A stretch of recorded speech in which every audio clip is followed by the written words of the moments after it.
Listen, I played in the NFL. I've taken enough shots to last a lifetime. And let me tell you this, taking a shot just to lose weight, that's not a smart play. That's why I roll with Brain IQ, the all-natural weight chews, cut cravings, boost metabolism, and sharpen focus. No needles, no chemicals, no crash. Just results you can chew on. And Brain IQ is not just about weight chews. They've got a full lineup of all-natural products to keep your mind sharp, your body fueled, and your health on point. Skip the needles, choose natural. Order now. BrainIQHealth.com/REF/1LiveStew. Brain IQ Chews. Smart, natural, built for results. 'Twas the night before Christmas, and all through the Hold it now, wait, hold it. That's played out. Hit it. Give me all that jive about things you wrote before I was alive. 'Cause this ain't 1823, ain't even 1970. Now I'm the guy named Curtis Blow, and Christmas is one thing I know. So every year, just about this time, I celebrate it with a rhyme. Gonna shake it, gonna think, gonna make it good. Gonna rock it through your neighborhood. Gonna read, gonna sing it till it's understood. My rap been about to happen like a T. You been slapping or until you been tapping on a hunk. Maybe took kind of shit, and if you ever he can give you quite a shock. The people let me tell you about last year when the dude came flying over here. Well, the hawk was out on the ground. Folks taking to party down. The feet was thumping on the bottom, and I was dancing in my thought. And the drummer played at a solid pace.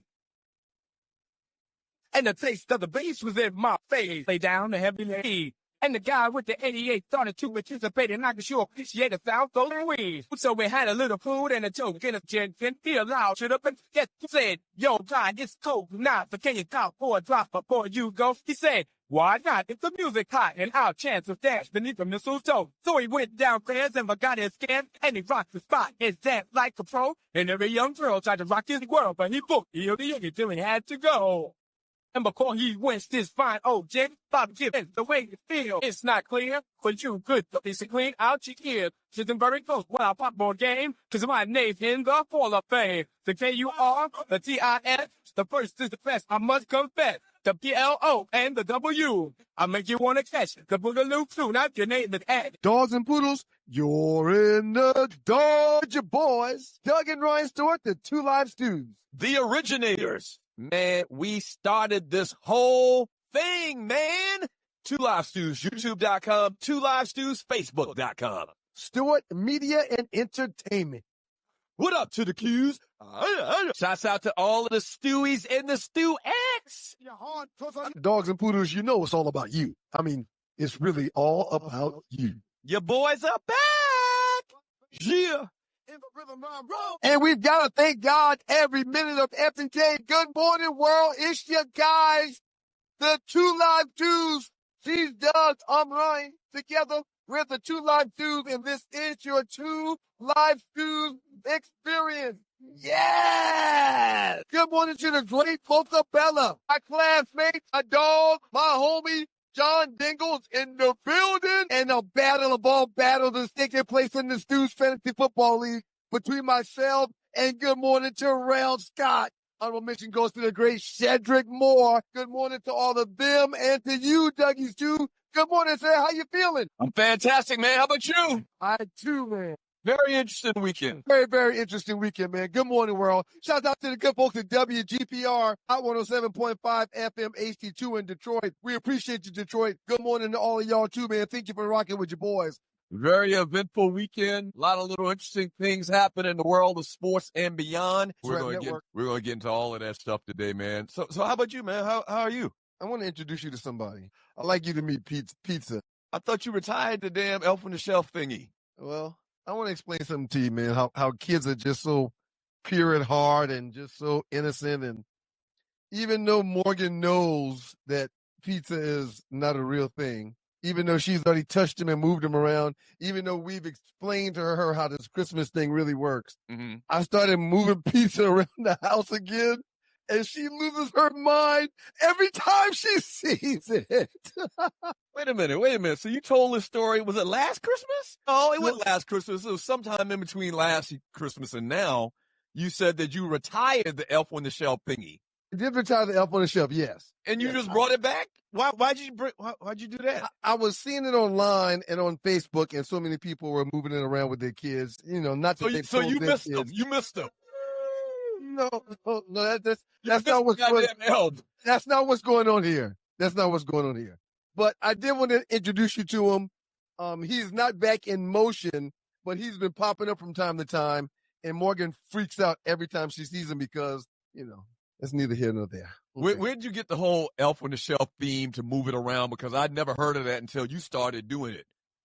Do you know? 15 years ago, man, when Miles was like 1, we started seeing them on Facebook. Oh, okay. Yep. The Keeblers could have something to do with it. That's 100% a colonizer thing, because I'd never heard of that. And I'm 56 years old. Until you started doing it, I never knew the whole history behind the Elf on the Shelf thingy. Pizza does have melanin in his skin. I will say that. And one more time, why the name Pizza? Morgan gave the elf the name Pizza a long time ago, or actually Miles and Mason did. Tree, could you come in real quick and say good morning? I want to show the world something. You're watching the Two Live Stews Experience. Good morning, Tree. Good morning, Tree. Good morning. Last show of the year, Tree. This is probably the last time the people get to see you, because I'm going to hopefully not have to talk with you anymore today. Look, for the record, Tree, thank you for putting on your costume and your uniform like everybody else on the damn show. Thank you, Tree. Thank you very much for being at work out of costume, not in issued wear. Thank you very much, Tree. Kind of not a team effort, Tree. Everybody got the memo. Everybody got the memo. Thank you so much, Any Tree. memo? What We memo? did. I sent you 3 emails, Tree. Yep. About what? Dressing up for the holidays. Green, red. Some part of red. Look. Incredible. Look at all the except for you, Christmas Tree. festivities behind me. And y'all keep trying to say it's me. It is her. Ryan's got a football with Christmas lights on it and a freaking Elf on the Shelf hat. And she got on a yellow, I work at dollar store, long sleeve shirt on. And man, in the world of sports, we got a whole lot to do, man. I think this is the last run of the year for us, everybody. Not of the year. We're going to do the Monday show before New Year's Day. Well, for me, it's the last run of the year. Yeah, I think we're going to be on the road. I think we're going to be gone when y'all do that last show. We're going to be traveling. So let me speak for myself. I think this is it for me and the end of the year for the Two Live Stews. All right, thanks for joining your boys on the Two Live Stews Experience. Doug Stewart, Ryan Stewart, the realest, trillest sports and guy talk show in America. We actually created this format. But if you're trying to put one more run together before the end of the year, man, I'll do all I can to be here. No question. If you're new to the show, if you just stumbled upon the show, we actually created this whole damn thing. Yeah. Yep. Anytime you see two brothers on the interweb arguing about sports and lifestyle and culture and this, that, and the other, chances are they probably got the idea from us. Do your research. YouTube us. Google us. So we got the Ollie Report with entertainment news coming up a little bit later. The Twins unite. I'm a child. Last 48, the biggest memes in the Two Live Stews Facebook chat group over the last 48 hours. Shouts out to WGPR. I think we already did that, but shouts out to WGPR one more time in Detroit, Michigan. Sports Rap Network, baby. The big thing, before we get to these trending stories, sports and beyond and all of that, if you'd like to donate to the show, guess what? It's Christmas. It is Christmas. If you'd like to donate to the show, whatever's in your heart, whatever is in your heart, and you can afford $1, $5, $50,000. Okay. Looking forward to reading that super chat, Loose Neck. We appreciate you, player. You can do it. Look to the bottom of the chat. To the right, there's a dollar symbol. Click on the dollar symbol and you can donate whatever you'd like to the show once again. And if it's after the fact and you're watching the replay, same thing. Look to the bottom of the chat to the right. There's a heart symbol. Click on the heart symbol and you can donate after the live show is completed. What, man? When Tree comes back with her costume on, her uniform. How you know she's putting on a costume? We should change after the next break. We should come back with jerseys on. I know it's a lot, but that would be really funny, man. She's gonna come back with something real extravagant. So if you're watching the show, we can see when somebody leaves the studio, in effect. And she left the studio for the last 5 minutes, so I know she's going to put on a freaking old elf costume. She's gonna come back as an actual. She's gonna come back looking like pizza, like my man Pizza. Or Santa something. It's hilarious, man. How's your weekend been, man? Pretty good. I didn't do anything much at all. Just chilled out, hung around a little bit, watched a couple little Christmas little specials. Watched Frosty. I put Frosty on. What's a lot the of one? movies this time of year. What's the black movie with Tay Diggs and Forrest Chestnut? Somebody will say it in the chat. Lucius Lyons from Empire. But his name was Lucius Lyons on this God, what's the name of it? Somebody will post it in the chat room. But I watched that, and then I did a lot of sports, man. I watched a lot of football on Saturday and Sunday, which we'll get into some football and the college football rankings and all of that stuff later today as well. The football's been amazing, man. We had a Jack and Jill weekend here in Columbus, man. They had their Tillion where they brought in 36 bowls. Did y'all do Jack and Jill with the girls when y'all were growing up? When they were growing up? Okay. Here's a picture of me and wifey, man, from the weekend. It's a whole black tie thing going on. Oh, okay. So I saw the pictures with you and the whole family. Yeah. And I was going to ask you what was the occasion? So it's a Jack and Jill thingy. Yeah, it's a Jack and Jill thingy, man. It starts at 5. It goes till about 11 o'clock. That's my lovely family, man. I'm a blessed man. I'm an extremely blessed man. Mason looking like you put that back up. Yeah, he's long. Mason, the nephew on the left. Mason's he kind of I see him favor. This is the first time I really see how he favors you. Yeah, because people usually say he looks more like JP's side of the family, which he looks exactly like Uncle Ray used to. God bless the dead. Peace, Uncle Ray. Everybody in the chat that came to the tailgates know Uncle Ray. But yeah, he's stretching out, man. Kids are doing good, man. But we had our Jack and Jill Battalion, the Colga chapters version of the Battalion this weekend. It was a great time, man, filled with family and friends. And other than that, I was watching sports, man. I watched a lot of movies this weekend. Excited about the holiday and the end of the year time just to wind down for a little while, man. Man, you brought back a name just now, Uncle Ray. Uncle Ray used to the great Uncle Ray used to be the chef. He used to be the chef on the grill for our tailgates, which I think most people would probably consider legendary, right? Yeah, no question. Back during the Vic eras. This was during the Vic years.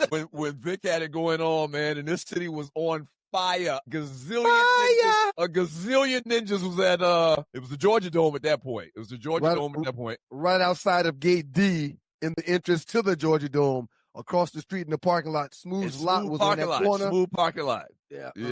DJs, TVs, food, alcohol, Crown Royal, beer. I mean, it was a real to-do. I touched upon it a little bit earlier, man. We've been doing this show since 2001 for the new people watching. A lot of these people still listening to the show today, right now, as we speak, have been riding with us for almost 25 years. No question. No question, man. In almost 25 years, when we got ran out of the industry and exiled or whatever, we've come back and done a couple iterations of shows. And when I took a 12-year protest just to say, I'm done. I'm not doing that no more. Yeah. So, man, you mentioned Uncle Ray. Uncle Ray is R.I.P. We just lost Rough Buff recently in the last 6 months. The great Bug Man. The great Bug Man is going to glory, man, and several others probably as well, man, that used to watch the show from day one and has rolled with us or ridden with us for the entirety of this thing we've been doing called the Two Lost Twos, man. Rest in peace to them guys, man. Yeah, man. Rest in peace. Rest in peace to them guys. One more thing, man. I forgot to mention one thing before you set up the show, man, and let everybody know what we're doing today. I did that already, kind of, sort of. You did? Okay. Yeah. Today is 18 years of marriage for me and my old lady. Congrats. Yeah, man. I love me some her, and we 18 years strong, man. And I can honestly look this camera in the face and say it gets better every year. Mm-hmm. Hallelujah. Awesome, man. After year 5 or 6 and 7 and 8, I was like, I don't know how the hell I'm going to do this, But hey, we persevered. Wait, I didn't mean to say that out loud. I was thinking that. I didn't mean to say that. I didn't mean to verbally say that. But yeah, man, life is good, man. And, oh, hey, Tree. You have a weasel around your shoulder. What's weasels have to do with Christmas holiday? I'm from Detroit. Wait a minute. Let me ask you this. Do you have the little head on it? No. Well, then, You've seen those, right? Yeah. But no. Okay. Tree, we were just joking about the whole dressing up. Thank you. Thank you. Merry Christmas, Tree. Thank you, Tree. We didn't see those emails. Wait, Tree, can you come back for a second? Just briefly. What? What do you want? Tree, I just wanted to tell you Happy New Year, and I'm turning over a new leaf in 2026, Tree. We were just playing about the Christmas dress. Yeah, the whole Christmas thing was a whole gag. But thank you. It's good to see that you listen. Anyway, good to get a reaction. But boy. I'm looking forward to a new relationship with you in 2026, Tree, and I'm very excited about it. Thank you for all you do, Tree. It's been a great year. It's been an amazing year. Thank you very much. Tree, I know you're scared I'm going to push you off that boat, but I'm not that girl anymore. I'm recovered. I'm not. You turned over a new leaf? I won't be anywhere near you during that cruise, Tree. Trust me. Try to enjoy myself. But great year, Tree. Thank you. You're one of the best at what you do. Thank you so much, Tree. We are hosting a Super Bowl cruise in which Tree and Arlie are gonna be with us. Arlie's gonna tell you a little bit more about that during her entertainment report a little bit later. That Tree, great. Now I feel like we're in the Christmas spirit to come back with some swag. So y'all better not change. Tree, make sure you tell my wife of 18 years the anniversary if you see her or when you think about her. Put an 18-year prayer up in the air for her. They're just gonna happen to bump each other somewhere in downtown Atlanta. You never know. We're gonna spend some time in the A. Hey man, Falcons got a win yesterday, but that's not what we're really gonna get into. Well, once again, I feel like we have a commitment to ATL. I agree. We live in Atlanta. If you're new to the show, we're based in Atlanta. I think we mentioned it earlier. I started to argue this with you this morning, but I'm not going to do that. Thank you, Restic. Thank you, everybody. I'm reading all your messages. Thank you very much. So the Falcons got a win. Now people are saying, and Kirk Cousins didn't play bad. I saw his numbers. He didn't play great. But now people want to sign Kirk to a new 3-4 year. No. We're not playing that game. It's so crazy. It's ridiculous. But the big story and what we want to get into, what we're interested in is, why do the Cleveland Browns viewing numbers, why are they shooting out of the roof? Everybody want to watch Cleveland Browns, in particular Shador Sanders. We're going to talk a little bit about their game this past weekend when we get back. We got the fight, Paul versus Joshua. We got college football playoffs. We got a whole lot of stuff to talk about. The games were great on yesterday. Y'all keep it locked to your boys. Doug Stewart, Ryan Stewart, 2 Live Stews, and your 2 Live Stews experience. Yep. I mean, hey, man, he done made $300 million, man, so it's all good, you know? Hey, man, well, you know what? Let's save it. Save it, man. Yeah. Save it. Don't go away to last year's experience. Tree changed their clothes. That's a team player, though. That's a team player. Are you tired of workouts that leave you feeling drained? Do you want to push your limits without compromising your health? Introducing NPE, the ultimate pre-workout powerhouse. NPE is packed with natural plant-based ingredients that fuel your body and mind. We're talking about sustained energy, enhanced focus, and accelerated recovery. All this while giving your immune system a powerful boost. But NPE doesn't stop there. It also stimulates circulation, enhancing blood flow throughout your body. And it doesn't just improve your workout performance, it also boosts fertility and sexual drive in both men and women. Whether you're a seasoned athlete or just starting your fitness journey, NPE is here to help you reach new heights. Don't settle for sluggish workouts. Unleash your inner athlete with NPE. That's natural performance energy. This is not your ordinary pre-workout supplement. Our clients will tell you NPE also stands for natural power, peak performance, every workout. It's your boys, the 2 Live Stews. Doug Stewart, Ryan Stewart, to make up of those views, and then end your 2 Live Stews experience. Yeah. Welcome back to the show. That's not just Shador Sanders, man. I called you yesterday. Third, fourth quarter of the games, those 1 o'clock games, and you were the 5th person I called. I asked everybody that I called, hey, man, what game are you watching if you're watching the game? And all 5 of y'all said the exact same thing. I'm watching Cleveland, man. I'm watching Cleveland, man. Mm-hmm. All 5 of y'all said I'm watching Cleveland, man. Sir, please go on in what you were telling the people just now. Go ahead and say what you were about to say, please. The Browns lost yesterday in their game to the Buffalo Bills 23-20. But they covered. Okay? I don't think people care about that, man. I don't think the Browns fans. People care about that. The last few weeks, the numbers for the Browns have been moving. People have been taking the Browns and the points because of Shador. They got 10.5 and they covered. Wait, stop, man. Stop. You're trying to tell me that it's important to the Cleveland Browns fans that they covered. They covered as far as the gambling. I don't know. I don't necessarily know if it's. I don't think anybody cares if they covered or not, man. That sounds like a recovering gambleaholic. Okay, real quick. Real quick. What? All right. Guys like 3Pete and I is a handful of other guys that will place a wager from time to time, a friendly wager, okay? Right. That sounded like you're addicted to gambling or something with that whole comment. No. Because I promise you the Cleveland Brown fans don't give a rat's ass about them covering or not. But people that place wagers do, because the last few weeks, the Browns have been getting an enormous amount of points. 14 points, 10.5 this week. So that's a lot of points. Okay, man. I didn't know all And they've been covering because of the points that they've been getting. Shador completed 20 of 29 passes for 157 yards, 1 touchdown. He was also the Browns' leading rusher, 4 carries for 49 yards. I'll say this, man.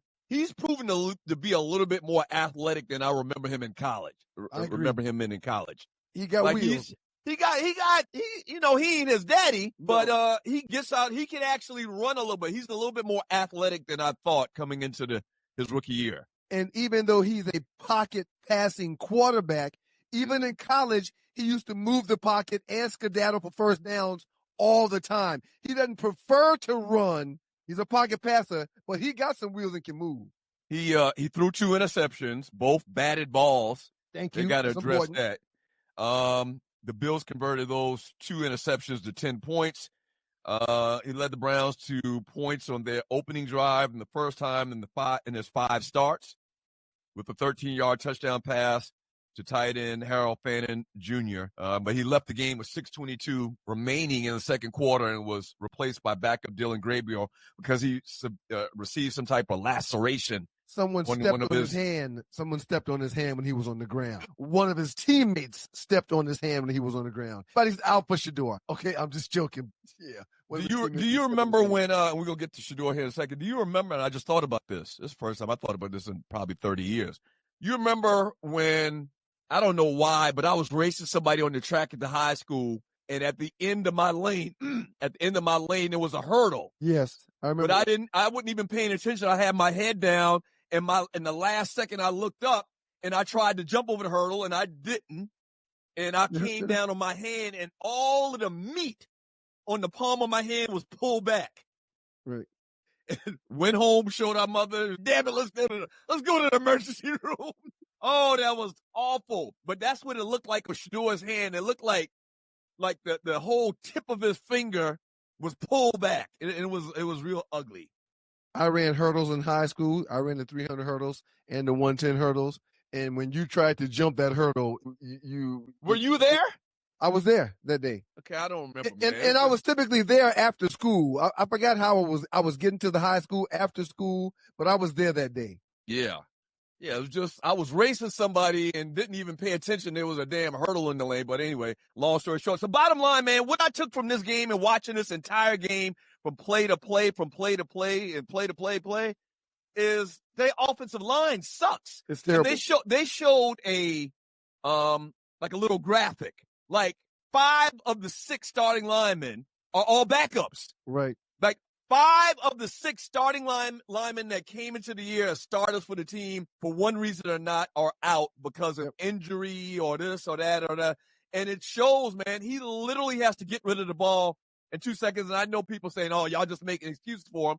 No, watch the game. He did a lot of checkdowns. Yep. He did a lot of checkdowns because that's all he had. There was nobody open. They were playing like various different zone defenses. Yep. And so they were just floating in areas, and he couldn't take the opportunity to try to throw it deep a lot of times because he would have gotten, more interceptions. He also led the team in rushing on yesterday. They didn't have a ground game.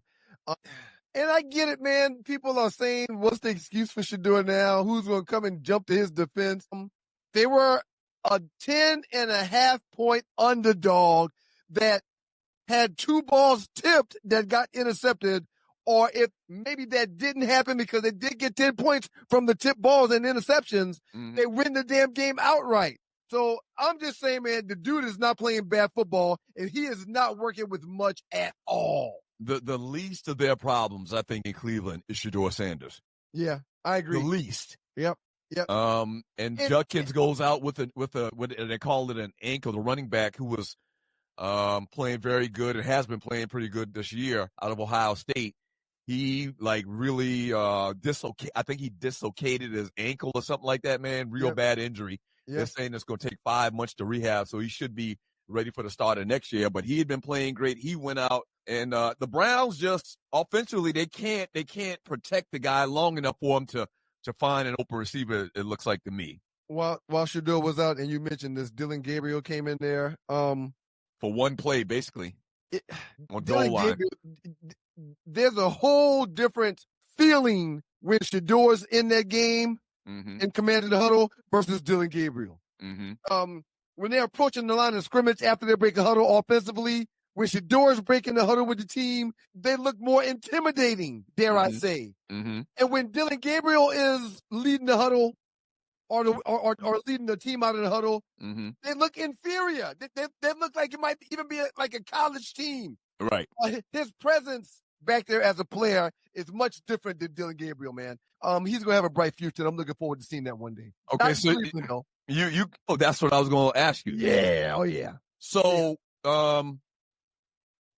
first of all, do you think he's going to be the starter next year? They got a couple more games, but you think, right? I'm going to ask you this question. Do you think Shador is going to still be on this team? You think he's going to be the starter? Or do you think that something crazy might happen? And like a couple of people have put out there, and I've seen, and I'm not mad at the idea, the Falcons should try to make a deal for him. If the Browns and Stefanski really doesn't want him, Falcons need a quarterback. His daddy played here. His daddy a legend here. That would be a great little thing, cute little thing. Yep. If the Browns are smart about their business, they won't let Shador go anywhere. Because of the economics of the game, I've talked to you about this a lot, and you always give me a hard time when I bring this kind of stuff up. But because of the economics of the game, I don't think Deshaun Watson is out of play for next season at the quarterback position for the Cleveland Browns. And if someone who does know the offense, someone who has had the time that he needs to heal himself and get his life together off of the field when it comes to those civil lawsuits, if he can be an asset and you got to pay him, then why not? And then that would also be better for Shador. But all I want is in 3 to 4 years when Shador is done, I want him to say there's nothing y'all can do that's going to make me stay here. I am going to greener pastures. That's what I want to happen. Greener pastures means dying, man. Oh, he died. He didn't mean that, though. Go someplace else in this football world. That's what I meant. Oh, yeah. You know they always say you think that the pastures are green on it. Anyway, man. Right. So, man, I would love to see him go play for another team. Yeah. Seriously. Oh, yeah. I would love to see him go play for another team that can block. And these injuries to the Browns offensive line, they're just injuries. They happen, nobody playing for them, but I would love to see him get a new start with a team that's reevaluated him after what he's done this year in the field and said that this guy can be our franchise quarterback. We'll give you a second or third round, or we'll give you a fourth and a fifth rounder, and we'll ride with Shador. Yeah, I would like to see that. I would love for that to happen for him, but the world knows that he can play. And had the Cleveland Browns given him a true opportunity and a true look after the draft last year, through mini camps, through rookie mini camps, and all that stuff, had they given him an opportunity and given him reps, he may be in a better position, as they may be in a better position as well if they would have given the opportunity. So we'll see what happens, man. But at the end of the day, man, it's just a negative aura around there. I agree. He needs a fresh start. The coach don't like him. The owner didn't like him. Nobody liked him. They took him because I really believe, we always talk in conspiracies, but I really believe at some point somebody from the league office called the Browns and says, listen, man, this is getting embarrassing. Everybody can see we're colluding. Just go ahead and take the guy and bury him on your depth chart. I really believe that. They did not want to draft that guy even in the fifth round. Go ahead. The blessing is the world knows he can play now when given the opportunity, even with a terrible situation where he's got no assistance, got no help. where he's been sabotaged allegedly by getting wrong wristbands from the coach of the damn team before he goes on the field. You see people taking dive blocks when he's back there needing protection. Even though it hasn't been the best situation, he's shown people he can play. Absolutely. And that's what I'm harping on, because there's got to be teams that could want to benefit from his ability to play and be coached. So hopefully that happen for him sooner than later. Yeah, I mean, I would absolutely love to see that, because he definitely got the talent. Absolutely. And you're watching the Two Live Stews, Doug Stewart, Ryan Stewart, Sports Talk with Hot Sauce, Texas Beef Hot Sauce. But man, I am doing what is it called when you don't go to sleep for the entire night? What do they call that? What do you mean? Sleep apnea? No, when you stay up. Insomnia. I pulled an all-nighter last night. What? You haven't slept? I have not slept since yesterday around 6 o'clock. What are you putting together toys and putting together gifts, packaging gifts? No, just watching movies and being lazy. That's it. And not having anything to do. I got up one time and left the house one time on yesterday to take Miles and Mason to a little get-together they had, a white elephant get-together they had with some friends. And that was it, man. What's a white elephant event? Where everybody gets a name for the people that's going to be at the party, and you go buy a gift for that person and exchange gifts. You don't know what it is, and you just pick a name out of a hat, and you spend, like, I think the most they could spend was $30 on something. So that's a white elephant. I think Tree is here. She wants to say something. You want to say something about the white elephant, Tree? Hey, Tree. Excuse me. I was writing it down. In this last 20 minutes, we've learned about Jack and Jill, white elephants, elves on the shelf. What the hell is going on, man? Do you need to move back to Atlanta? All these new customs and traditions out there in Columbus, man. Jack and Jill's been around for decades, and it's a African-American organization for our children. It is? Yes. Jack and Jill is an African-American, is a black people organization? I didn't know that. It's as black as the other side of the pillow. Wow. Okay. I guess we were just uncultured when we grew up. Well, yeah, we wasn't going to spend that type of money to be a part of something like that back in the day. But it's down in Monk's Corner, too. My godchildren, Rebecca and Mario Jr. are in Jack and Jill in Monk's Corner. Okay. So there ain't nothing Keebler about Jack and Jill. That's a black organization. Jack and Jill boasts 271 chapters nationwide, representing more than 50,000 family members. Keep going.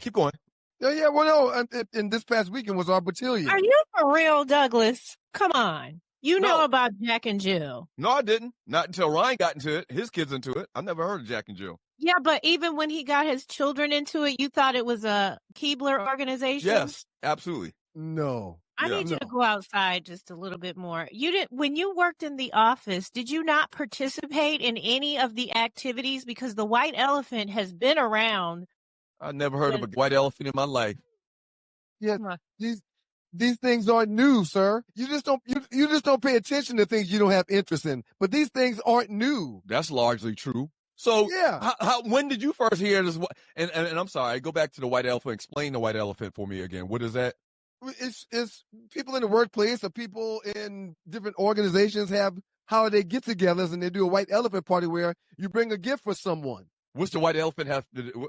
What's that? I haven't done the background to why it's called white elephant. Okay, that's Tree's got her hand raised. Okay, listen. So, and it's very fitting. Merry Christmas, matter of fact, everybody. Merry Christmas. Merry Christmas, y'all. Happy holidays. Merry Christmas. It's very fitting for the Keeblers.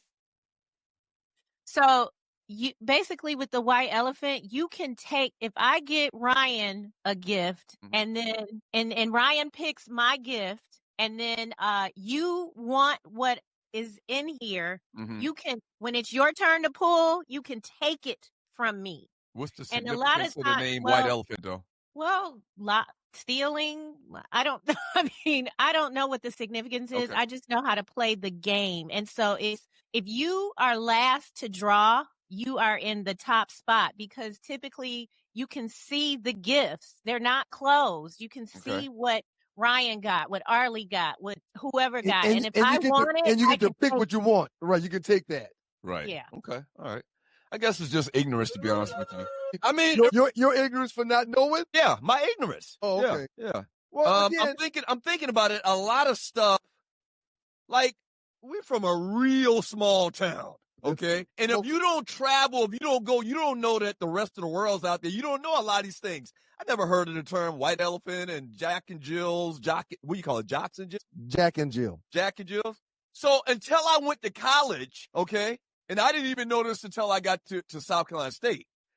Until I went to college, I only knew one fraternity, Omega Psi Phi, because our Uncle Dub is a Q. And so I think I may have heard him mention it once or twice. I think I may have seen the Q step on TV. But when I got to South Carolina State, I didn't know anything about, and this is ignorance, I didn't know there were other fraternities, and I knew there were deltas because Mimi is a delta. I didn't know about alphas, sigmas, kappas. I didn't know that shit because I never had heard it or seen it before. When I was in high school, I participated in a Kappa battalion twice. What? Wait. Hold on. All it is it's a battalion just like Jack and Jill just had. Did the bros know about this when you got to Georgia Tech? Not one word ever came out about the battalion during the set. Not one word. I always thought one day we're gonna gather up and get together and have a set with the bros, and somebody gonna bring up that damn battalion. Somebody gonna find pictures. It haunted me for a year and a half. What? Hey man, tell the people what we're doing up next. Oh yeah, man. You had anything like that in your background that we found out about Zai, your ass was cut. You was not making line. You was part of a Kappa cotillion. Battalion. Same thing, man. Shout out to an incredible fight between Jake Paul and Joshua. Oh man, wait till the bros find out about this. And we'll be back. We're gonna get into this fight that happened. I don't even know if we should even call it a fight. You raise money for an organization, you show a talent. The bros not gonna like this. You dance. I'm just telling you. You twirling candy canes, man? I wasn't twirling no canes or shimmying. We'll talk about the fight up next. Y'all keep it locked to your boys. Oh, you think you know a ninja? You think you know a ninja? My brother's a Kappa. Wait till the bros find out about this. I'm texting your chapter bros right now. The bros know. The bros already know, especially my They do know. Oh, yeah. Yeah, but they learned after the fact. I don't think you know. I think you just pull it out leg to throw us off the scent. No, it's I'm all texting good. the bros right now. I got a Georgia Tech thread. My brother's a Kappa. You ever been stranded on the side of the road, Ollie? Yes. It's not comfortable, is it? No. Dogs and poodles, if you find yourself in a jam on the side of the highway, give my folks at Bay 11 towing a call, 44770-6949. Again, that's 44770-6949. Being stranded on the side of the road in Metro Atlanta is very stressful and dangerous. Bay 11 towing is who you need to call, whether you're dealing with a flat tire, dead battery, full-on breakdown, or whatever that may have you on the side of the road. Call our folks at Bay 11 towing, and they will get to you with a competitive rate and quicker than everybody else in town. Again, that's Bay 11 towing. That number is 44770-6949.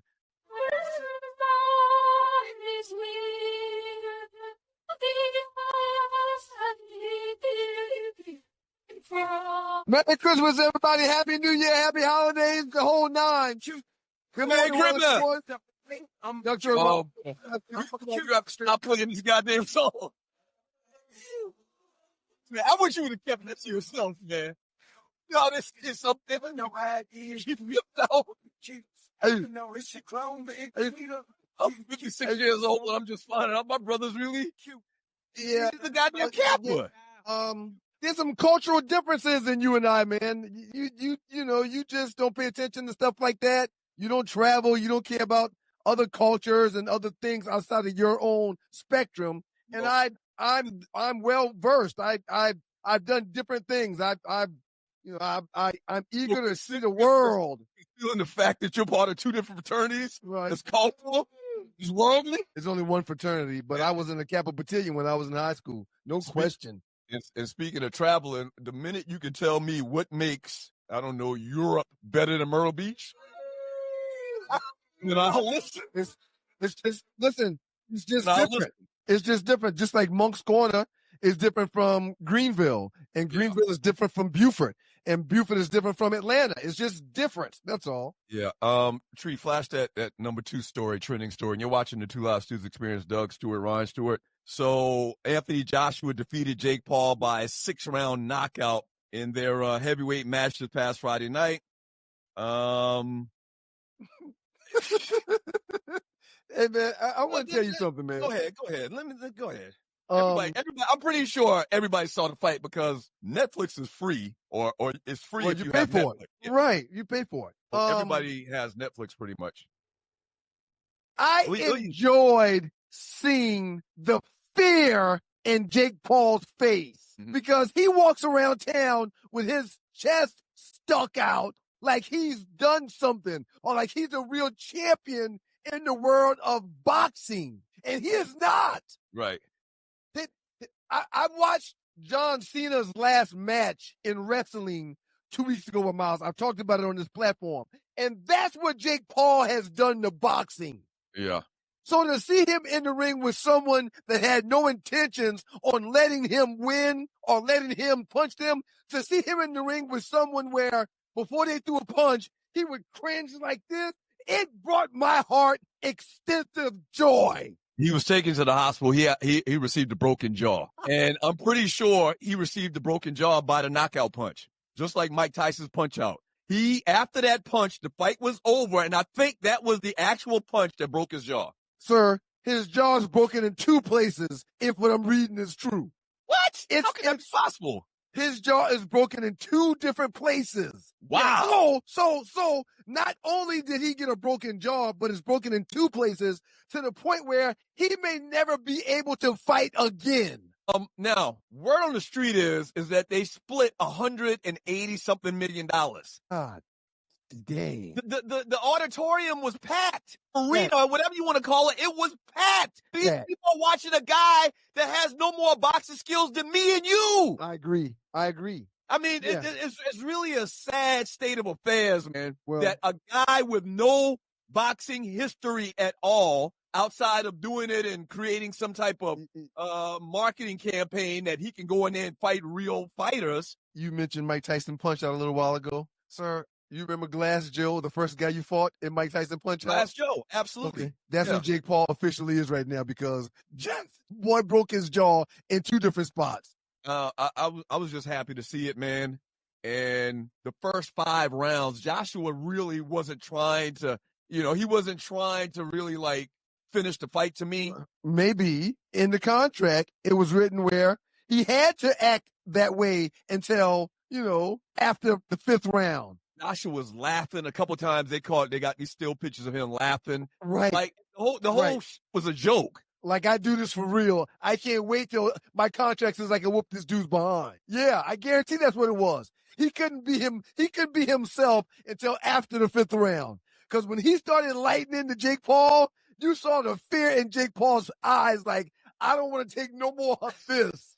You know what was funny? If you watched the crowd, the angle that they had was behind the ring and you saw the crowd was cheering and screaming and acting every time that he did something. He connected on a couple of blows, maybe 2 or 3. Right. Every time Jake Paul did something good, they were cheering as if he had a chance to win. Right.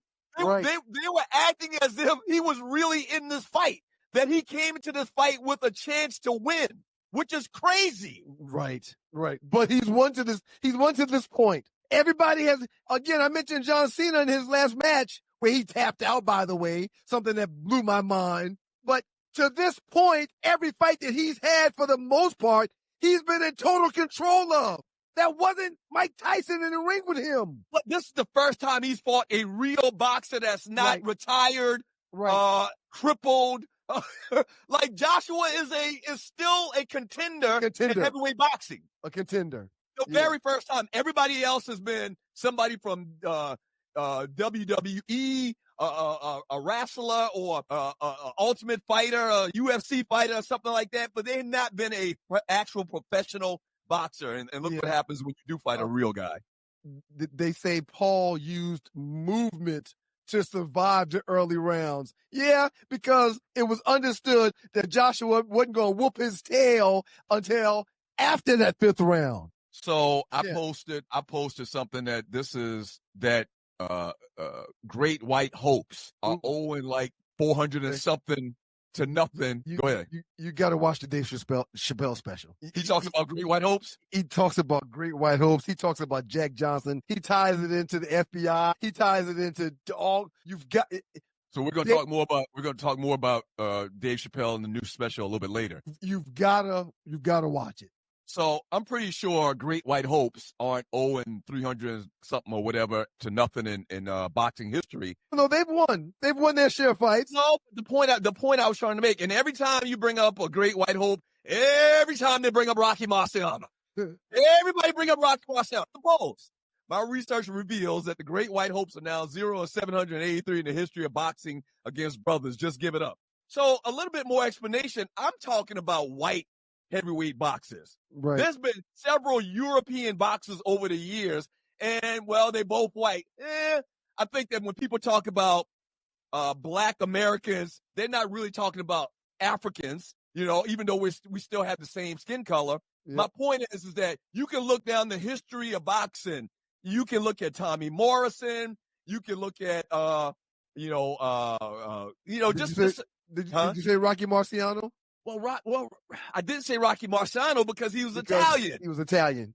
But we Tom, one of the old brothers that we real cool with. He was like, Rocky Marciano. My point is that white American boxers. That's who I'm referring to when I talk about Great White Hopes.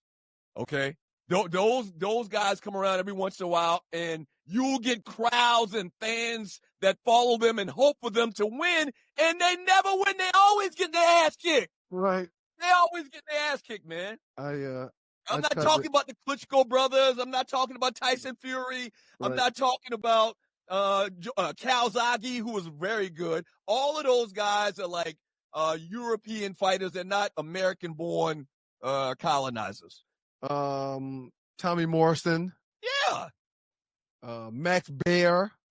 You went old school with Max Baer. Right. Well, when I talked to Chitara about great white heavyweights, she threw in a whole bunch of names of the Klitschko brothers and a bunch of people that's not American. Right. Exactly. And some people may say it's the same thing. That's not what I was referring to. Andy Ruiz Jr. I mean, he's Mexican. He's not white. You pull Rock every time you talk about boxing. Every time you get into boxing, Rocky Marciano. Man fought Joe Louis. Joe Louis was 89 years old when he fought Rocky Marciano. Joe Louis was 89 years old when he fought Rocky Marciano. So bottom line, man, I'm glad that maybe the Jake Paul experience is over now after this. They're saying Anthony Joshua broke that man's jaw in 2 places, and he may never fight again. Mm-hmm. He may never be able to get in the ring and face that kind of trauma again. Now, if it's ring fights like they've been in the past, he'll be fine. Because they won't throw a blow in that area to hurt him. You can only hit me above my nose, below my neck. The great Jerry Cooney. Right. They thought Jerry Cooney was going to beat, who was he for? Larry Holmes? I can't wait for you to watch Dave Chappelle stand up. I can't wait to talk about it also. I'll probably watch it tonight. I didn't start it until 3 o'clock this morning. I watched it at 3 o'clock this morning. What's going on, man? You got insomnia? Well, this time of year, when I'm not pressed to do things and there's not a lot of meetings and the phone ain't ringing all over the place, I don't even wear a watch. So these kids, are they still getting a lot of gifts? The younger the kid is, the more gifts they get. The older they get, the less. Like, are y'all wrapping a bunch of boxes and presents and stuff for, you got a couple of days before Christmas hits? JP just said yesterday when we were chilling watching a movie, oh my gosh, I don't have anything for these kids yet. And it's the first time ever. But they're getting older. They're getting older, and now the heat is off because everyone knows about Santa. Everyone knows about Santa now. Speaking of which, we got Classic Stew a little bit later. The great Santa Claus joined us. I don't know, it's probably been 15 or 20 years ago, and we're going to replay that today. This time of year, man, I got a joint outside on the patio that's under the ashtray. There's Carolina Shine around here. I'll sip on that. I got 3 or 4 different real good tequilas that I'll just take a shot from time to time. This time of year, man, I'm in chill mode. I may go take a 3-hour nap after the show, just lay down and this time of year, man, until the 2nd or 3rd of January, I don't give it. We don't do much around here. I'm done for the year. It's been a long one. Did you just say you have a dash under a brick? No. Say you have a joint dash where? It's on the patio on top of the deck. in an ashtray, but there's a big plant on top of the ashtray covering the joint. So, yeah, I won't just go out there and have a whole session and smoke the whole joint, but I may go out there and hit that thing 4 or 5 times throughout the course of the day. Just for a quick... That's what it's called, a session? That's what it's called, a session? Yeah, it won't be a full sit down where me and a couple of buddies go out there and enjoy the whole thing. It's just 1 or 2 hits and I put it down, put it out, come in, wash my hand, shoot some Visey, and keep on going about my business like I have been smoking a joint. What if you wake up at 1 a.m. and you walk outside and you pull back that pot, or you walk to where that pot is and you see Miles smoking on your weed? What would be your response? I mean, what are you gonna say? Son, let's talk about what you're doing and why you're doing it. If he's doing that, if I go out there and I go from 3/4 of a joint to 1/4 of a joint, I'll sit everybody down like, hey, who hit my stash? Wait a minute, this ain't right. This has been smoked. And clearly, it's time to have a conversation if that's what it is. Right. I better not get to that. No, but keep the real, man. That's why we are who we are, man. Go ahead and keep the real. No, but I it feels like I'm snitching on somebody else that's not part of this conversation. Well, is that person an adult? Yeah, they're an adult. It doesn't matter then. No, nah, I don't get down like that. Now you do you. You do you. Text me and tell me what you're talking. But go ahead. What were you gonna say? Let's just move on. Move on. There were several times when I drank when I was still in high school where I'm like, I was so lit in y'all's presence. I'm like, I know they know I've been drinking. Nah, we didn't know. I didn't know. And mom and dad never said, hey man, come here for a second. But yeah, if I realize that is what is going on. Alcoholics is middle school, man, huh? No, it wasn't middle school. Oh yeah, me and Champ. Shouts out to my cousin Champ. We used to clean Rivers Lounge on Thursdays after school. Shouts out to Champion. Yeah, we were in 8th grade drinking Boone's Farm and pink champagne, golden champagne. Where'd you get that from? You didn't get that from me. I didn't drink around you when you were in middle school. No, you didn't. Where'd you get that from? It was peer pressure. Succumb to peer pressure. What's going on, man? Let's talk about this. Again, we were cleaning a club once a week. That's definitely something we picked up from the white boys. I didn't drink with those guys until high school. Mm-hmm. Yeah. In middle school, it was my peers that I was with in Mitten Lane and Wall Street, in Oakley, Whitesville. It was us that was drinking down in Oakley. Yeah. Okay. And we saw our parents drink and our uncles drink. Big Paul made over 90 million. I'm sure he'll fight again. Again, they're saying that because of his jaw break in 2 places, he may never be able to fight again. That's what I'm reading. So, if it's true. So do people that supported him and watched him beat up on tomato cans, do they now say, oh, this is fake, it's set up, and I'm not going to support him anymore? Or do you think those same people that supported him before he got his ass kicked this weekend are still going to support him when he finds the next guy, the next big name that he can get in the ring with and fight and make $92 million? It's unbelievable. This man made $97 million this weekend for that. And more than that, because he's got a ton of endorsements because of what he's done. Sir, did you see the fear in his eyes? The people saw the fear in his eyes. They know he's a fraud now. You're talking about moving forward. Moving forward, everybody that saw that fight, which is a lot of people, they know that this dude is a fraud and that things prior to this fight with Anthony Joshua were fixed. I'm realizing something over this whole Trump thing, man. These people are living in an alternate reality. You gotta watch. It's like Bizarro World. Gotta watch the Dave Chappelle special, man. It's like Bizarro World. I have not seen it. Dave talks about it being. How many years I've been saying it's like we're living in Bizarro World. And if you don't know what Bizarro World was, it was an alternate universe on Super Friends. Like they had a good Superman in our reality. And in Bizarro World, they had an evil Superman. They looked just alike, except for the evil Superman had a little stubble on his face. That's what it feels like we're living in. Dave out of No Place goes, hey, man, Ish is effed up right now. Hey, Ollie coming up with some entertainment news. Don't go away. 2 Live News. And it wasn't a joke when he said it. He was dead serious. It wasn't a joke. It's crazy right now. It's like Bizarro World. The best example I can give. I mean, ninjas in their 50s are growing cornrows. It's like 2026. When I come back, I'm gonna have a blowout. Okay, you gonna do Snoop Dogg. I'm expressing myself. No, don't Right. compare me to Snoop. Y'all keep it locked to the stews. Hello there. It's your favorite cruise director, Arlie Michelle, and you want to be on the inaugural Cruise with the Stews, February 6th through 9th. What's up, Stew Nation? We want to see you out on the big water for the big game, and we cannot wait. Have you signed up to go with us on the cruise yet?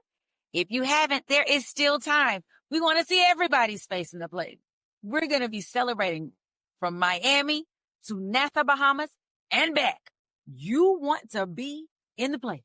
Can't wait to see ya. All together. Cruising with you, cruising with you, cruising with you. You know Dasher and Dancer and Prancer and Vixen. I mean a Cupid and Donner and Blitzen. But do you recall the most famous reindeer of all? Come on! Rudolph the red-nosed reindeer had a very shiny nose.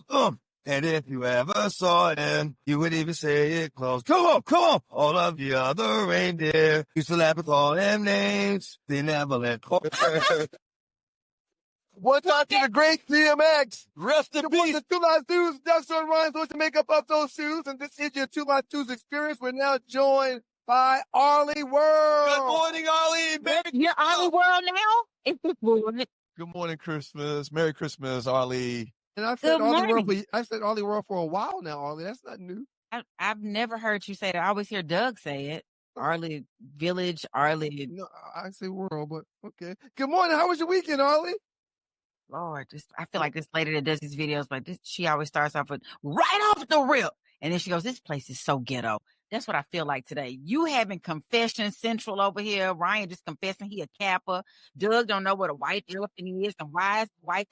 I'm waiting on furniture to start moving and fighting. No furniture. Arlie, did y'all have Jack and Jill in what's the town in Mississippi you grew up in? I'm Bay Springs, Mississippi. I grew up in Atlanta and I had friends in Jack and Jill.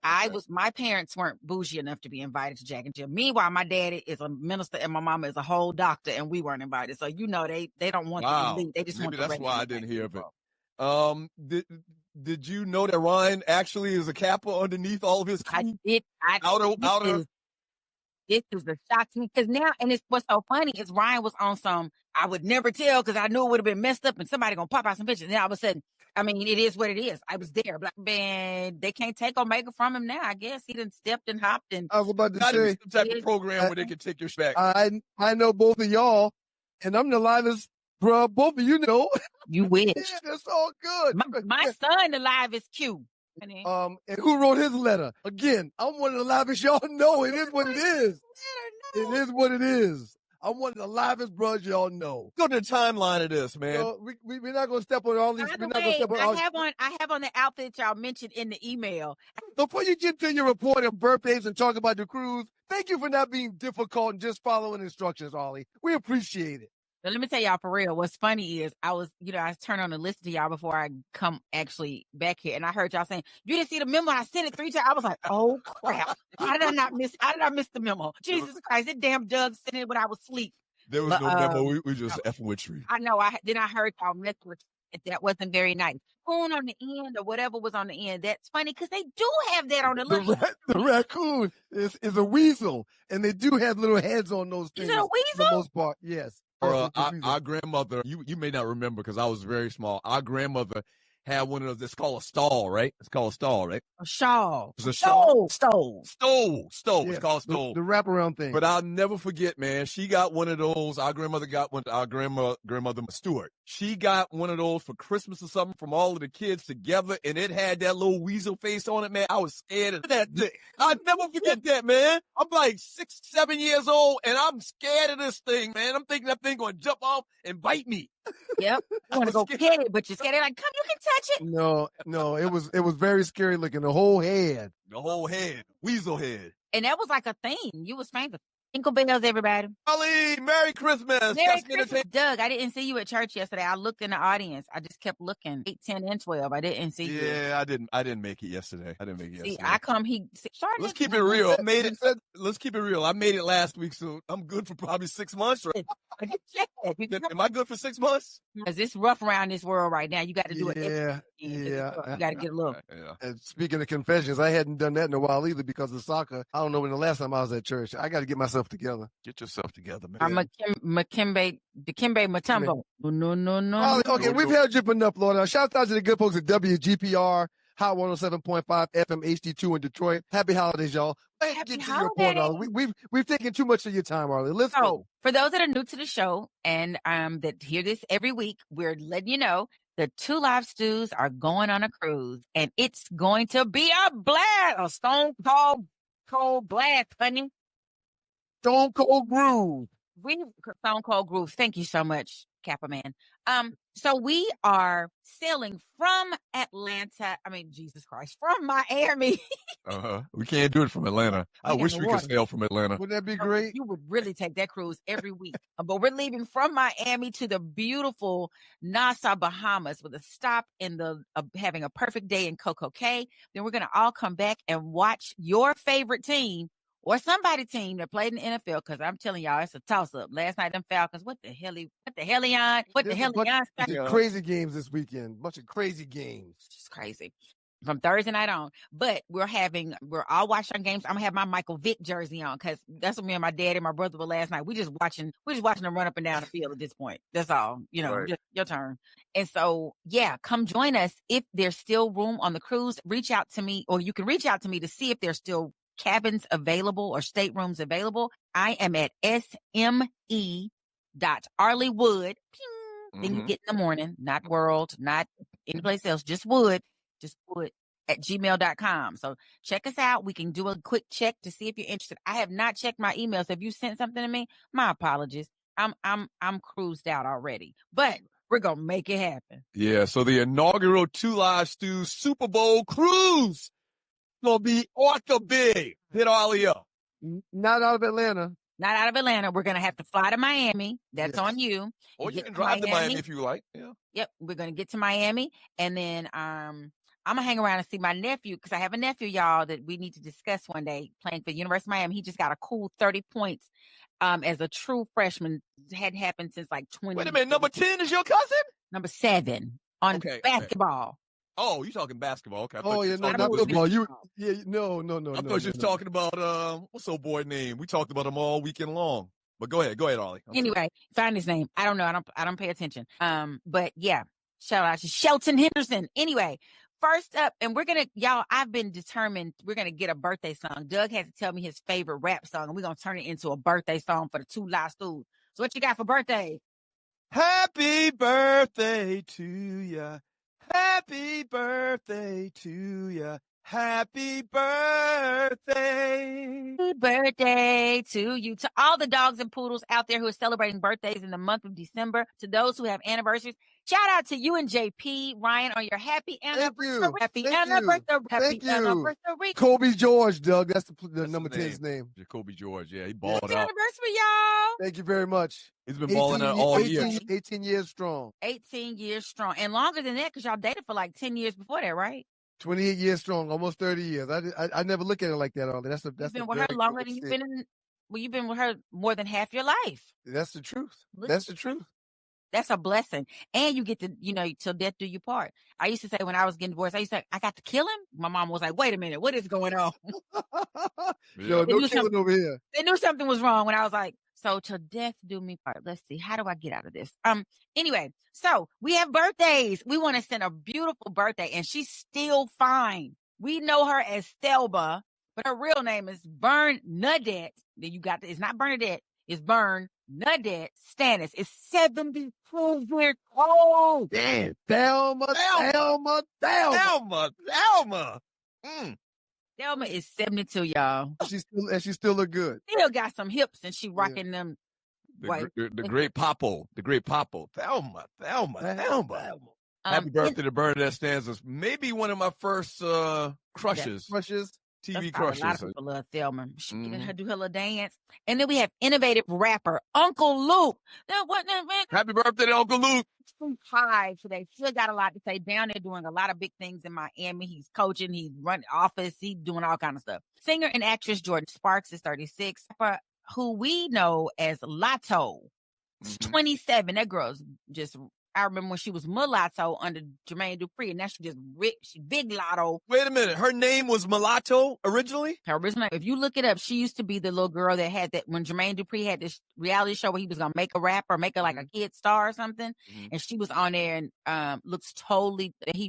I don't know if he revamped her look, but she was like 12. Like she was young when she got in this game, real young. I don't know one Lotto song. I see the name all the You time. know if you hear it. All I know is break me out the plastic because I'm acting brand new. That's the only part. Oh, that's her. Okay, I do know that. I do know that song. Yeah. She got a couple of hot ones right now. We have birthdays coming up this week. One in particular, director, screenwriter, producer Lee Daniels will be 66.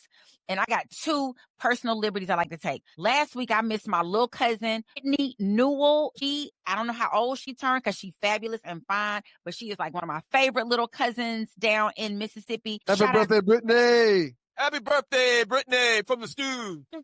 My granny, many of you all knew I lost my granny this year. She passed away right after we had this big party, and she drove me home and everything. Next day, we watched stories, and then she was like, I'm going to check out. And my granny's birthday is December 26th, so she always kind of got slighted around birthday time, even though we tried to make a big deal. It's always hard the day after Christmas. Everybody worn it, going shopping, whatever. My granny will have a birthday, her first heavenly birthday. Heavenly birthday, Granny. Happy heavenly birthday. She having a good. You're having a good time up there. Happy birthday, Jen. With her mama and her daddy and her other siblings. Yep. And she just doing it. I wish she was here to play with me. But anyway, we're not going to cry. We're going to be all right.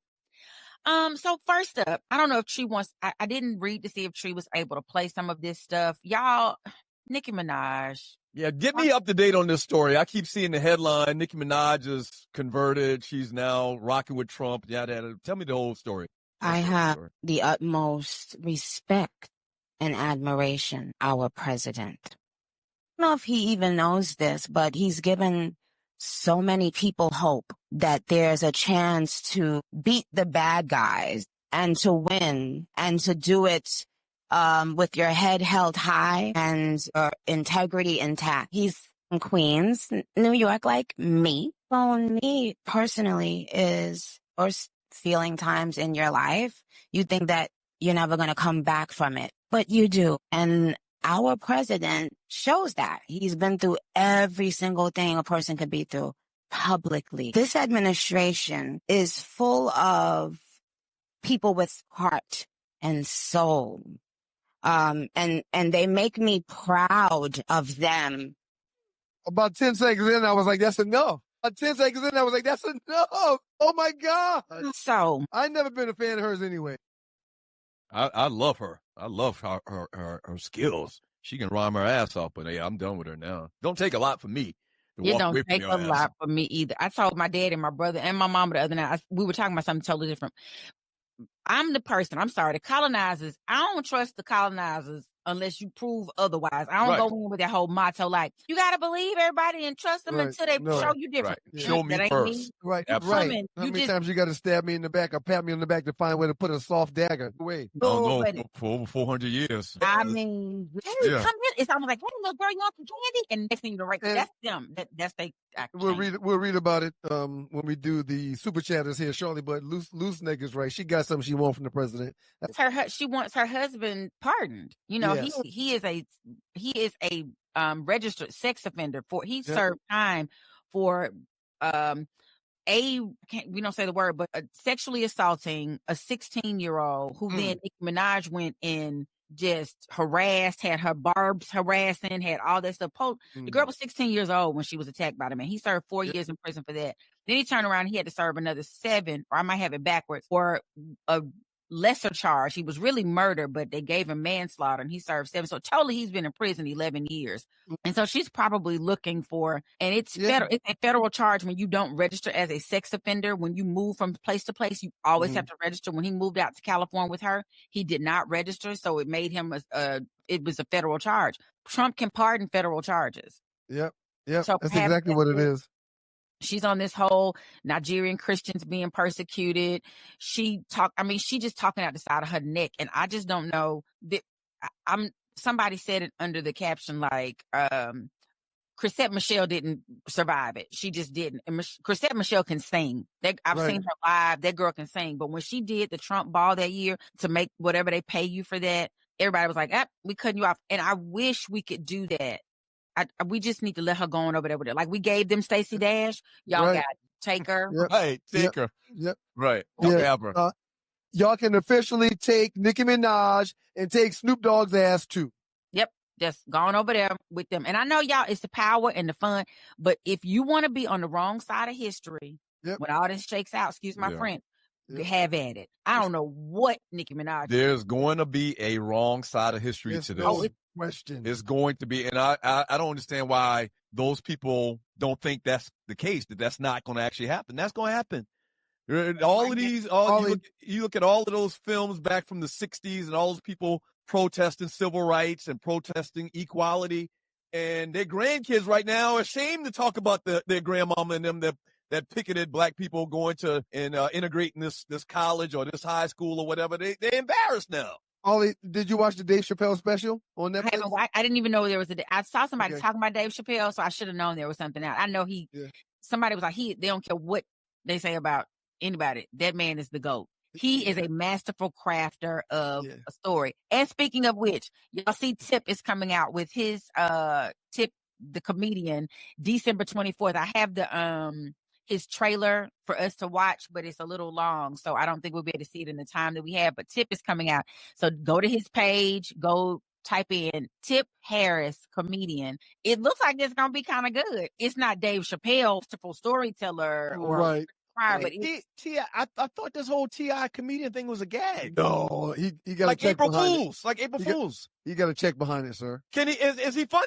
He got the cutest tree. That's what the street say. Trying to play a teeny bit of it, tree? No. From platinum hits to punchline. Changing the game. Shout out to everybody about tickets thinking it was going. Shout out to you, Tip. Looking forward to it. I can't wait to see it.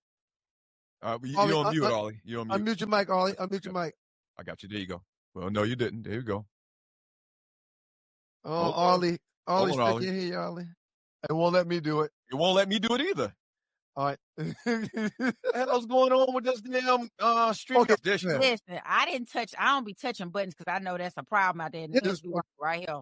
Go ahead, Ollie. He said, I know y'all think it's gonna be some singing, but it ain't happened. He had a joke about his son. Somebody talking about, do something with your son. He was like, hell, I'm doing the best I can, lady. If you can do better, come pick him up and then drop him off when you finish. So he has some it's gonna be some cute little jokes. Okay. And he seems to have like a good cadence, so it's gonna be interesting. Stand job, Ollie. We appreciate you. Thank you, Ollie. Merry Christmas, Ollie. Shout out to everybody out there. Happy Merry Christmas, guys. Happy Merry Christmas. Hey, when are you back on Beyond the Gates? Give us a quick update. It probably won't. I think I'm back on in February. I was on Friday, reaching out to me, and girl, I saw you. You still sick. You coughing real good. All right, Ollie, thank you so much. Merry Christmas. Right, Merry Christmas. Hey, happy holidays, Hollywood. When we get back from the break, man, classic stew, the great Santa Claus, and we're going to talk about our trending topic number 3. Don't go away. Two Live Stews experience. Hollywood in the building. Hey, yo, Bird. Just make your paper any way you choose. But understand the rules. If you get caught, you lose. You can move a stone. You can move a key. You can move a pound or two. You can move some speed.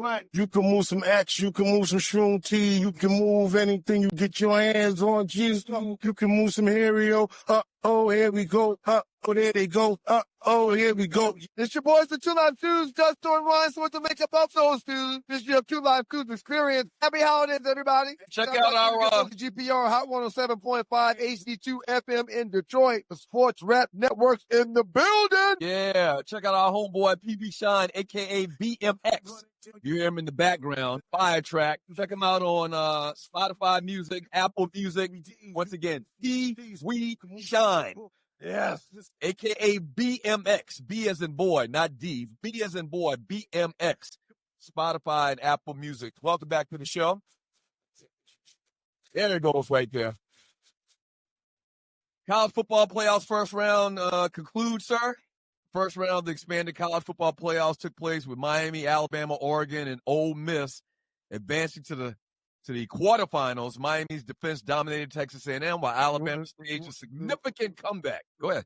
Before you get to Alabama, man, that Miami game was one of the worst games I've ever seen in college football history. With all of the mistakes? Well, the mistakes, the penalties, the score. There was no scoring until the fourth quarter. The game was 0-0 at halftime. Yeah, that was unbelievable. Oh my gosh. It was the slowest game. And I'm a guy that likes defense. Mm-hmm. But it just wasn't an appealing game. I made a post about it during the game. Somebody got to lose this terrible darn game. Ended up being a good game at the end, but it was just a whack game. Well, is it whack because you had two good defenses? You're saying from a scoring standpoint, it wasn't aesthetically pleasing. Right. You'd rather see, 40 to 50. And you want to see some ball movement. It just wasn't. It wasn't much excitement. May I say it that way? Notre Dame probably was screaming and fussing. Yeah, we should have been there. Vandy probably was screaming and fussing. Right. Yeah, we should have been there. I mean, a lot of teams that didn't make it were like, this is what y'all put in there instead of us. Yeah, we're going to get to that in a second. Both groups of Power Five, a 5-team, Tulane and James Madison, were thoroughly dominated by the Power Five opponents. Ole Miss beating Tulane 41-10, Oregon crushing JMU 51-34, highlighting the significant talent gap and raising questions about the G5 inclusion in future playoffs. So, sir, for the record, for people that watch the show, and listen, Notre Dame can't expect any favors because they haven't aligned themselves with the conference. But you just said it. Notre Dame and Vandy would have been much better opposition in these games than JMU and Tulane. This may be the first year, and shouts out to Tulane because they did cover. Shouts out to shouts out to James Tulane Madison. didn't cover nothing, right? No, Tulane did not cover. Shouts out to James Madison. They covered Oregon. All right. But Oregon was if you watch the game, Oregon was in cruise control. They were in prevent defenses 9 times out of 10. When they were up by 30 points, they didn't care. You've known my stance. I'm fine with the little guy having those last 2 spots. You know my stance. Can you acknowledge to the world today that Duke deserves to be in there winning the ACC, even though they had 5 losses? You know my stance. If you've done X, Y, and Z to show that you deserve to be there, then those last 2 spots, 11 and 12, take them. Right. That's different now. It's different now. It matters too much. It matters too much. Oh my gosh, such growth. That's awesome, sir. It matters too much. Only one team is going to win. Only 2 teams are going to play for it.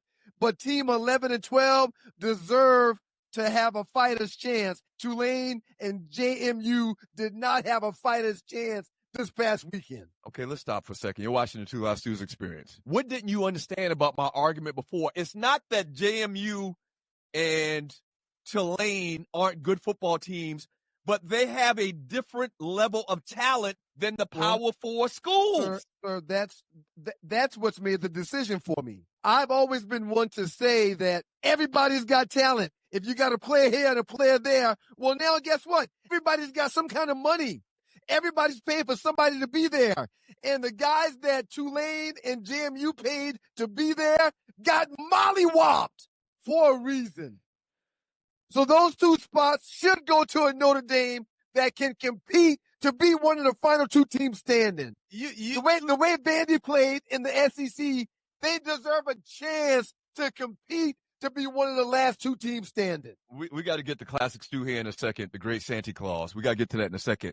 But that's the point that people that watch the show and listen to the show for the last 25 years, and really recently because of this whole playoff thing, my point to you was nothing personal to the JMUs and the Tulanes of the world. My point to you was, if you look at the roster of Notre Dame, they probably got 10 5-star players. Right. JMU probably has 1. I think they said JMU had 3 or 4 4-star players. Notre Dame probably has 10 on their roster.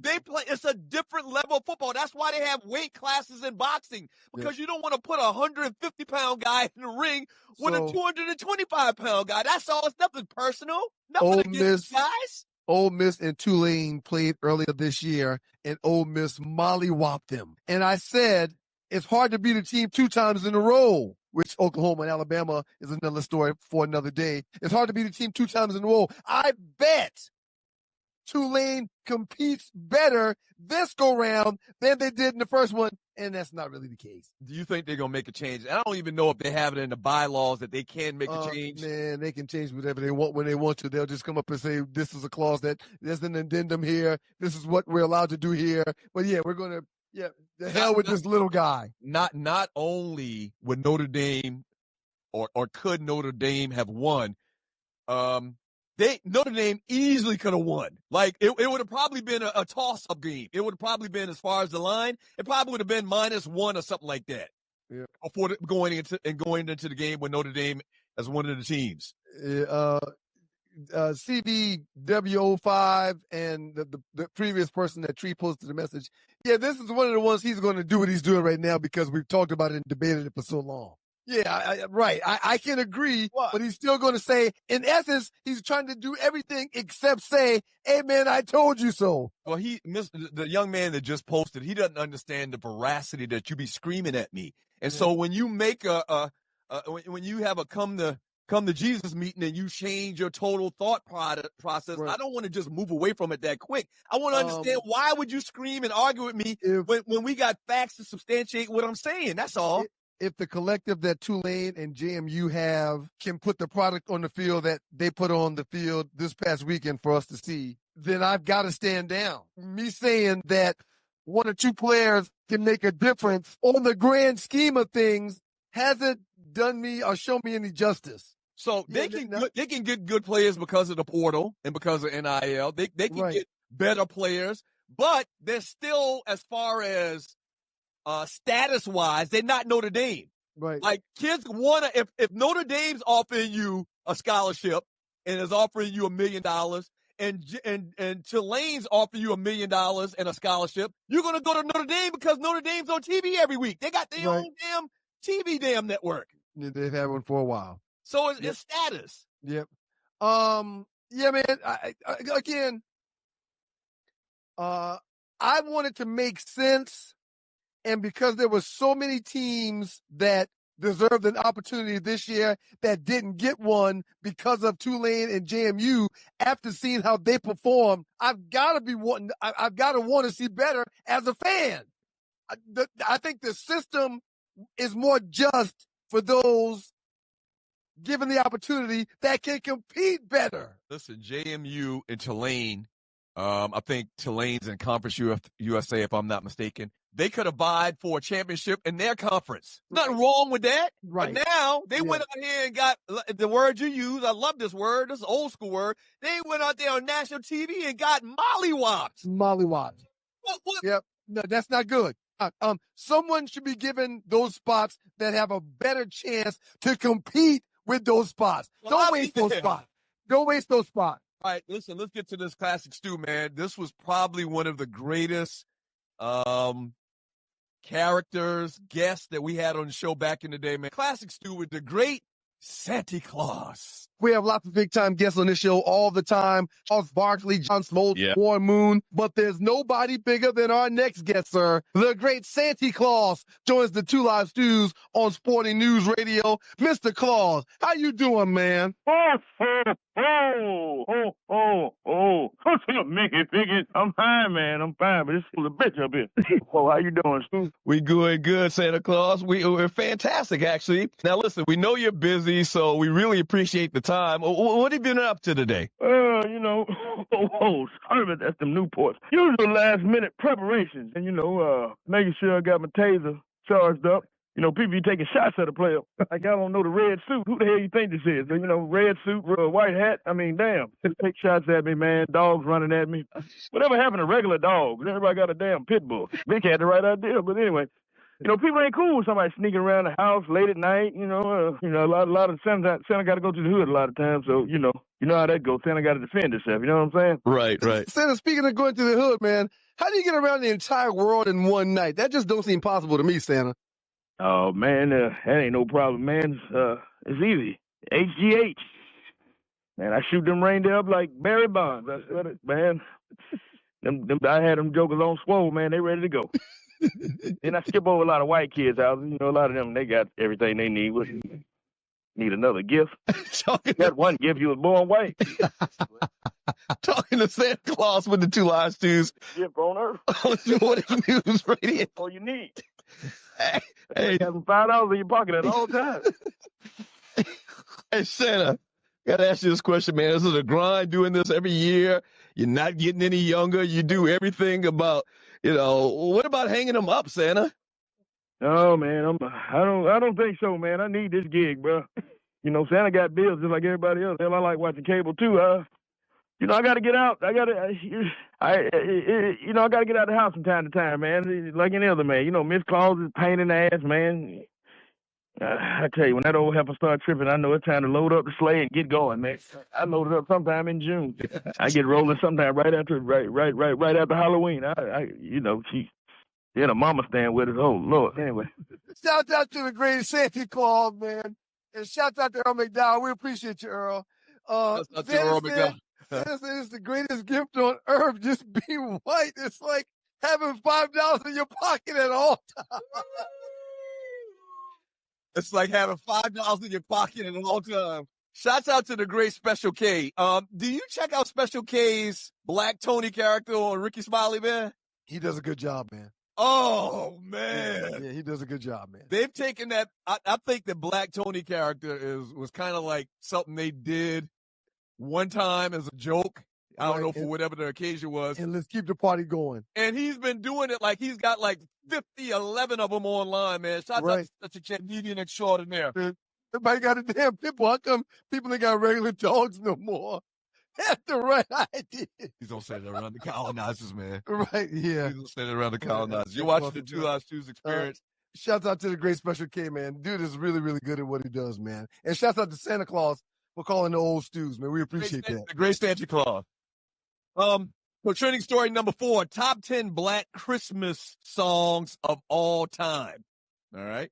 The top 10 Black Christmas songs of all times. We'll get WGPR and Detroit involved in this conversation. We thought we'd lose them, but we got a little time right here.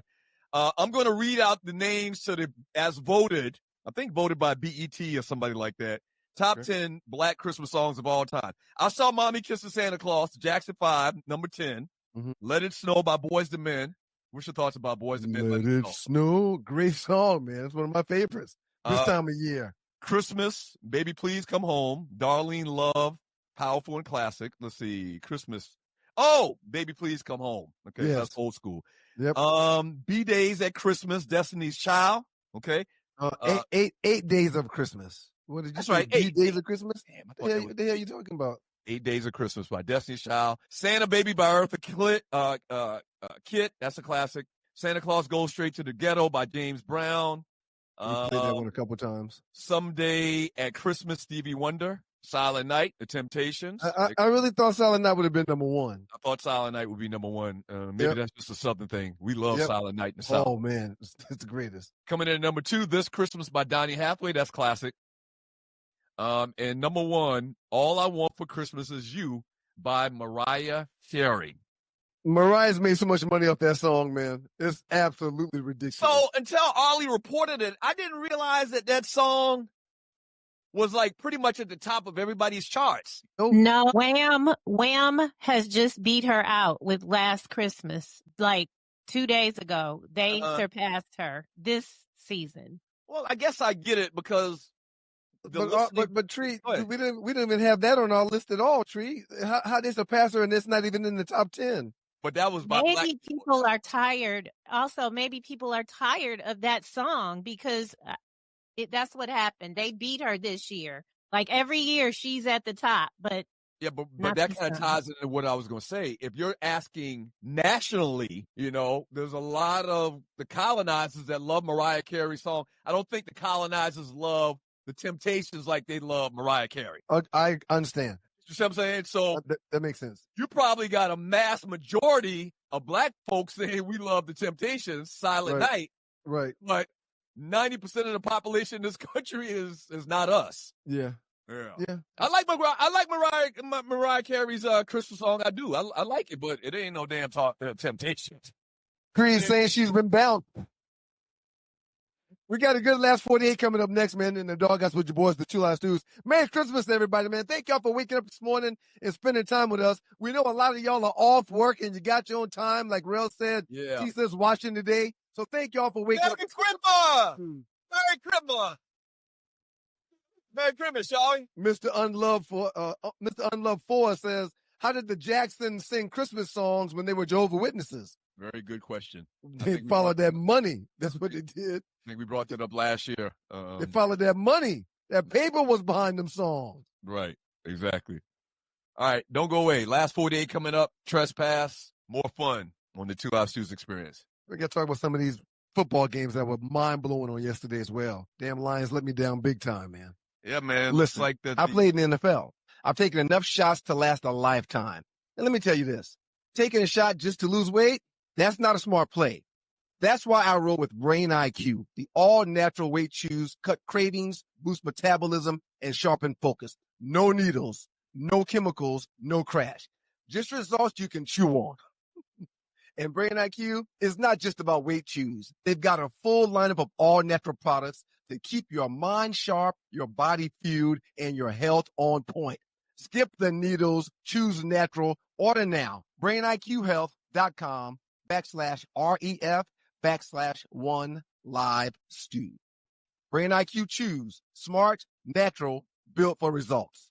There's only a select few celebrities that I knew they couldn't get, and Dave Chappelle, you're one of them. And I knew that was the case when you turned down that $50 million and they tried to call you crazy. But exactly like you said, you weren't crazy, you just didn't want to sell your soul. And what you said in your recent comedy show proves that you still stand by that. The fear that I have for myself that I need you to protect me from is co-option. My voice has become more powerful than I intended it to be, and I cannot let these do me like Charlie Kirk, or even worse than that. What if these niggas trip me up somehow, co-opt me, and then make me say the things that they want me to say? Well, we can't have that. So, just in case, we need a code. It's got to be something that I can say so that if I say it, you know that these niggas got me. And don't listen to nothing that I say after I say those words. But don't tell anybody what it is, but it's got to be something that, you know what I mean, that I would never say. Oh, I know what the code is. The code word is, I stand with Israel. Thank you very much, and good night. It's your boys, the 2 Live Stews, Doug and Ron. So to make up of those dudes, just came back with how Dave Chappelle ended his show, his latest stand-up on Netflix. And it was full of that. It was full of callback. It was full of Saudi Arabia talk, Middle East talk, Israel talk, puppy talk. Oh, it was brilliantly done. Ooh, I didn't know he doing it like that. It was brilliantly done. Wow. And it made you laugh. As a matter of fact, there were several times where he was talking during the special where I'm like, damn, it ain't told no jokes in about 5-10 minutes. Tree, flash that first meme, last 48, the biggest memes in the 2 Live Stews Facebook chat group. For the He's last telling a 48 story. hours. He's talking about the president and the orange man. It's crazy. You're going to love it when you watch it, sir. Wow. Now, he said a lot of things, in particular about the gay community, the LGBT community over the years that you would have thought. Go ahead. He said that the transgender jokes almost got him canceled over here, but when he went to Saudi Arabia, those transgender jokes paid. Dude, it is so well done, man. I think you're really going to enjoy it. Dude is a comedic genius. But yeah, you're right. All of the gay jokes and not really jokes, but the gay conversation. Right. A lot of times it's not that you can't joke about them. You definitely can't joke about the gay community, but just talking about certain communities will get you nixed. No question. It's called cancel culture. That's what it's called. Exactly. A lot of people say we got canceled because of our supposed support for certain topics, for certain subjects. He delves into history and how allegedly the FBI was a part of certain situations. There's no alleged about it. The Mann Act, he talked about where the Mann Act came from and how Jack Johnson was tied to the Mann Act. Right. I mean, he's a historian by trade because his parents are both professors. Okay, so he's somewhat of a teacher/professor himself. But I'm gonna tell you something, man. You start messing with them folks, the folks that he just alluded to in the video that was played. You start messing with them folks, they make calls. Yeah, I'm gonna tell you that. We know firsthand. We know firsthand. He also talked about owning the little town in Ohio where he stays at, how he's bought it all up, and how he treats them folk in his town that he owns now, like we get treated everywhere where we are. Uh-huh. Dude, it's masterful what he does with this stand-up Unstoppable. This dude he's probably in the top 5 comedians of all time. I think it's pretty safe to say. Oh, he's in the top 5. Most people are going to say off the rip, they're going to say Eddie Murphy. They're going to say Richard Pryor. Those are two. He chain smokes like I don't know what. He's smoking cigarettes left and right. He got Black and Miles up there, and I believe he got a blunt up there too. But he is masterful at what he does. I think anybody that you ask would say in the top 5 black comedians of all time. Richard Pryor, Eddie Murphy. Those are in. Those two are in. Then Eddie after Murphy. those two, I think people can debate. Yeah. Bernie Mac. Right. Chappelle. Red Fox. Yeah. You know. Yeah. Yeah. But Dave is right there, man. He's very, very intelligent. His comedy is very intelligent. Shouts out to the great Dave Chappelle. Yeah. Careful though. Yeah, after you watch it, man, let's have a conversation. I didn't want to tell too much of it, even though I told a lot. But after you watch it during this break, holla at your boy, man. Let's talk about it. All right. What we got for number two, Tree? And it's official. The Dallas Cowboys. This has been an annual thing. Literally and figuratively, this has been an annual thing for the last 30 years. The Cowboys will not win the Super Bowl this year. Dude, people are pissed off. Cowboys fans are already talking about how great they're going to be next year. They had a good outing, 2 TDs, 244 yards. You know how many Cowboy fans we got listening to the show, watching the show, man? So many Cowboy fans. And I don't feel sorry for none of y'all. So here's my big thing, and I've said this before. Oh, God. And I say it every year because of what we're looking at right now on the screen. Mm. Can you imagine how lost a younger person is that was born after the Cowboys teams in the 90s? Right. Why does the Dallas Cowboys get so much hype? Right. Why are we talking about them every year like they're a Super Bowl contender? They When haven't been shit in 30 years. Y'all have done nothing in their lifetime. In their lifetime, they are confused. What is all of the hoopla about these Cowboys? Right. Why is every year the year that the Cowboys going to win the Super Bowl? And they just know it. They just know it. They don't get it. They're confused. They are confused as shit, man. Anybody under the age of 35. Because when you were 5, you weren't paying attention to football like that. Anybody under the age of 40 is confused as shit of the Cowboy hoopla. They lose in Dallas 34-17 to the Los Angeles Chargers. Justin Herbert, however he says his name, threw for 300 yards, had a masterful game, didn't get sacked, had a rating of 132. I mean, he played outstanding. They had a good ground game with the Hampton kid, had 85 yards, but they just pummeled the Dallas Cowboys in Dallas. And yes, it's been 30 years since the Dallas Cowboys have won a postseason game. 30 years. Couldn't happen to a better or worse racist. Yeah. A better or worse. Whatever. Yeah. Cowboys, y'all out again. How'd that feel? I mean, I played, and it's kind of crazy because it's kind of strange. I played for the Monks Corner Cowboys like 6 years in a row. And, different times then, though. Bust the award to my Detroit Lions, sir, who are in the same boat as the Dallas Cowboys. We will not be playing in the postseason. We still have an opportunity to get in. It all came crumbling down so quick for Detroit.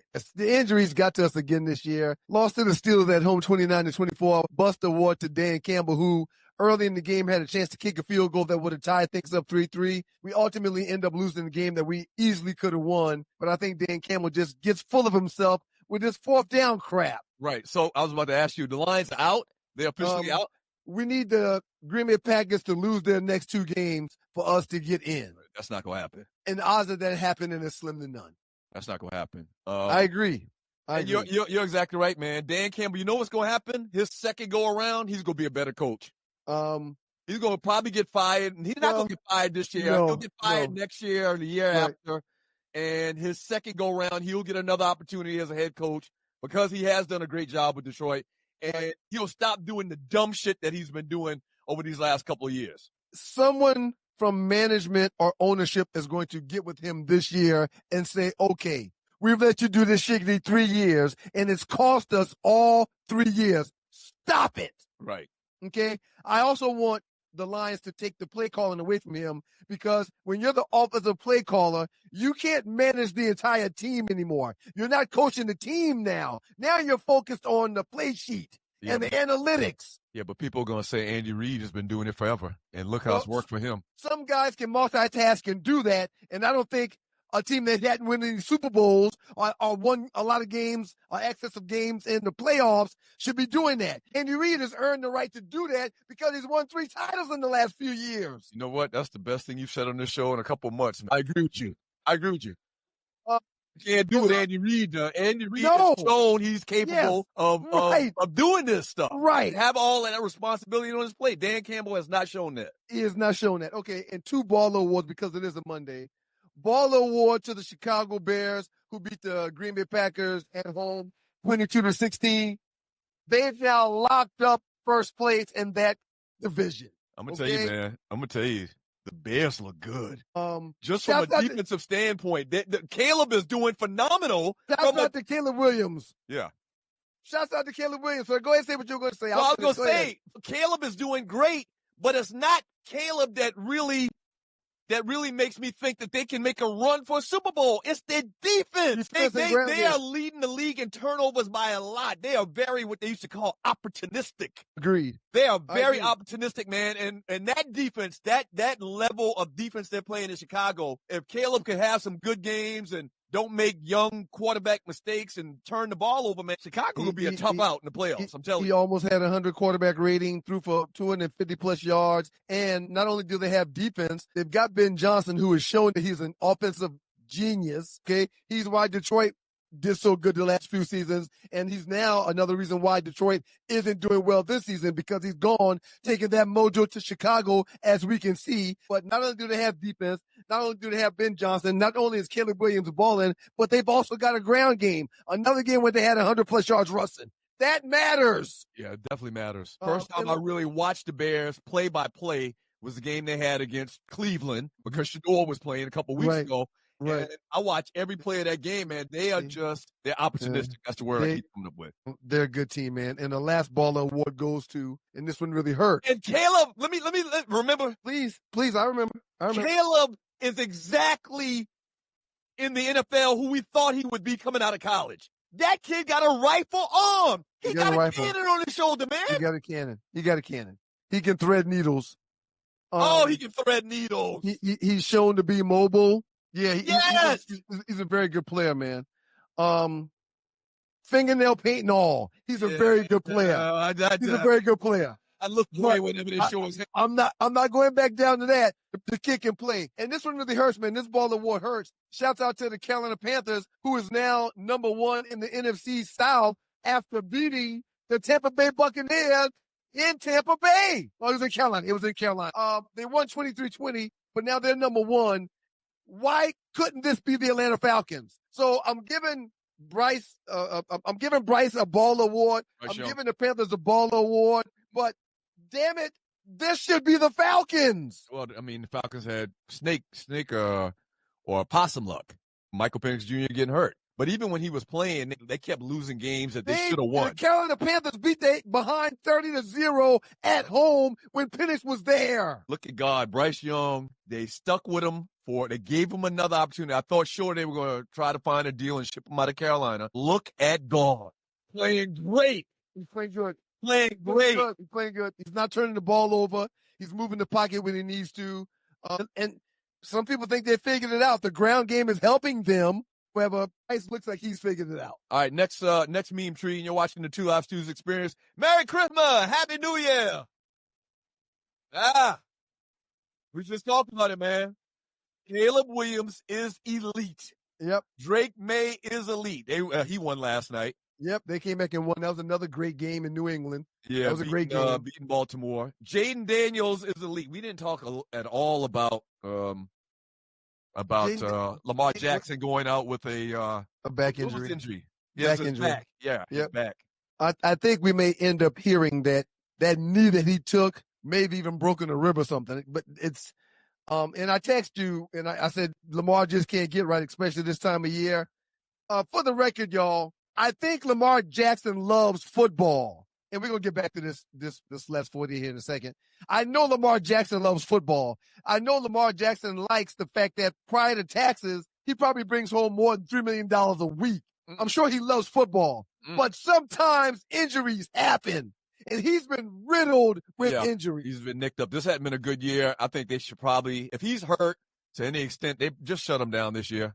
Just shut him down this year and bring him back next year because he's not playing like Lamar Jackson plays. And Drake May found a way to get the W and beat Lamar this past weekend. He threw for 380 yards. Jaden Daniels is elite. Bo Nix is elite. The greatest quarterback class in NFL history. I don't know if I go that far. No. One particular draft, the draft that everybody talks about, the greatest quarterback draft ever, was John Elway, Jim Kelly, and Dan Marino. Yep. These kids here, they still got milk around their dang mouths. They ain't done nothing yet. And none of them, right, make a statement like that. None of them have won anything. Elway, Kelly, Marino, that's clearly the greatest quarterback class ever. Bo Nix and the these guys are off to a good start, but yeah. Bo Nix and the Denver Broncos just got housed by Duval in Denver this past weekend. They just lost yesterday. Bo Nix kind of regressed a little bit. Ever since his concussions, what do you think? He ain't playing like the same way when he had Scatterboo and when that team is being carried. That team is being carried by their defense and their head coach more so than Bo Nix. Right. He was playing good. He was playing better when Scatterboo was there. He was Scatterboo's not in Denver. He was finding ways to win. Oh, why am I saying Denver? Yeah, he was finding ways to win, especially in fourth quarter comebacks. They've won like 10 games and came back in like 6 to 8 of them in the fourth quarter. Right. So, exactly. Yeah, he looks like he's got the potential to be one of the better quarterbacks in that draft, but he has not been the reason why they've had success this season. All right. Next one, Tree. And you're watching 2 Live Stews Experience. I didn't pay this one much attention. What did I miss? Well, read it, man. Just reminiscing, man. That's all. What a Christmas this was. It's a softer and gentler time. Oh my God, look at that. All they spent was right around $180, 130, 150, 170. But really, man, this is just $200. This is just to take you back to probably the greatest Christmas morning of our lives. Yeah. When you got your first Atari 2600. Yeah. How much is the whole game system now? Hey, man. Because $130 back in 1979 was a lot. Uncle Donnie bought the boys Xbox X that they have now about 2 or 3 years ago, and it was $700. And that's how inflation works, though, I guess. We don't have a new system in our home, but the PS5 is out now. There's a new Xbox X now, I believe, and they're costing right around $1,000. I don't remember this casino game, but Asteroids and Space Invaders. Didn't Space Invaders come with it? Yes, Space Invaders came with the console. Yes, Space Invaders and or Pac-Man. Oh, man, this is the greatest morning in most of our lives, man. Yeah. Our age. Our demo.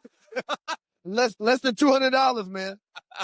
Shouts out to you, Detroit WGPR, Hot 107.5 HD2 Detroit FM radio. Layaway. Yeah, Kmart layaway. Sports Rap Network. We appreciate y'all. Shouts out to you, Rashad. Merry Christmas to all of y'all. If you want to catch the rest of the show, y'all log on to YouTube and follow the rest of the show. 2 Live Stews, YouTube.com. That's the number 2. YouTube.com. $200, less than $200 for a Christmas that was the best Christmas we've ever had in our life. Was getting an Atari was getting an Atari better than getting a bicycle? Atari changed the game, man. It changed the game. God damn. I have to agree with you, man. It changed the game, man. Atari was more coveted than a freaking bicycle. And now the games that these kids are playing are with real people. The graphics are real. You can see the breath in someone's nose and mouth when they speak on these games today. Lord have mercy. All right, don't go away. 2 Live Stews Experience. Shouts out to the D, WGPR 107.5. You think they have mistletoe at Vortex around that Peter that Tree keeps showing? Why does Tree keep showing that shit, man? Because I like the D. Not funny. He likes the D. Lay down and take it, Tree. Tonight, Snow's on the ground, Snow White so bright. In the wild case is the Yule log. Beneath the mistletoe, every drink eggnog. The rhymes that you hear are the Ross Miss Carols.